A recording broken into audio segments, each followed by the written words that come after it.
Quand on a connu la Réunion, on a été très surpris par la diversité ethnique de l'île et aussi bien sûr la diversité botanique. Et puis au fil du temps, on s'est dit que ce serait bien de pouvoir mettre dans un jardin un peu de toutes les plantes qui ont été ramenées par les différentes ethnies qui peuplent cette île. Vous dites plantes ethniques, ce qui veut dire que suivant les zones où habitait telle ou telle ethnie, les plantes n'étaient pas les mêmes.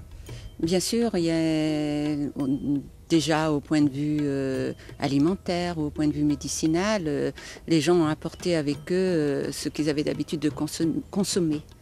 Donc on ne trouve pas la même chose effectivement en Asie ou en Afrique.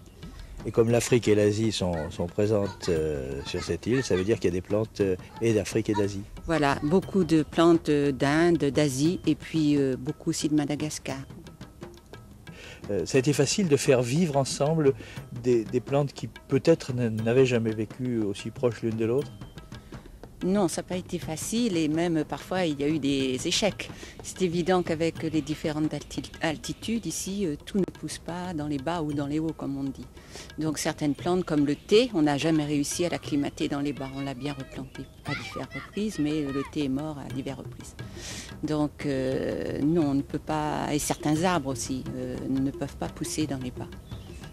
Et voilà l'arbre apparemment le plus connu de chacun. Même les enfants savent le dessiner, le cocotier, et pourtant il a tout plein de vertus qu'on ne connaît pas, ou en tout cas pas toutes. Donc, oh oui, le cocotier c'est un arbre très très utile. On se sert de ses palmes, on se servait plutôt pour recouvrir des toitures. Et puis la noix de coco, bien sûr, on mange la noix, on peut boire l'eau. On peut faire de l'huile avec la noix de coco. On se sert aussi de la paille qui est à l'intérieur pour faire des cordes, pour faire ici notamment on faisait des brosses pour cirer les parquets. Et enfin, on peut aussi manger le cœur, mais là le cocotier est mort ensuite. Et les amours du cocotier?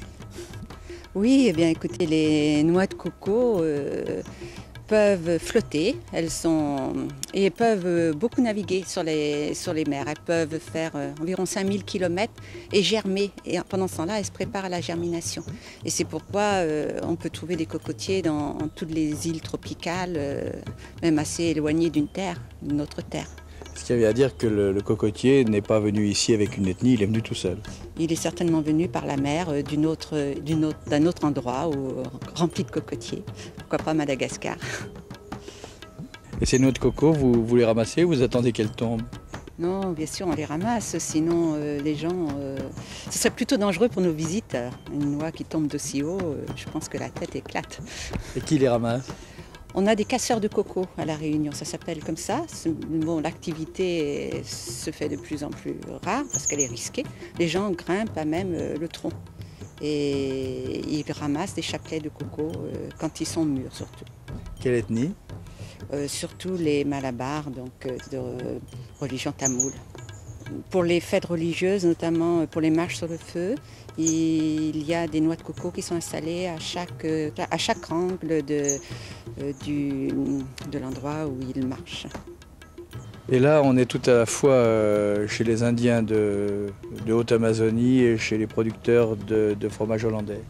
Exactement, avec le roucou, qu'on appelle aussi litchi-fleur, puisque le fruit ressemble beaucoup à un litchi, du moins au point de vue esthétique. Du roucou, on tire des teintures depuis les graines qui sont dans ce fruit rouge.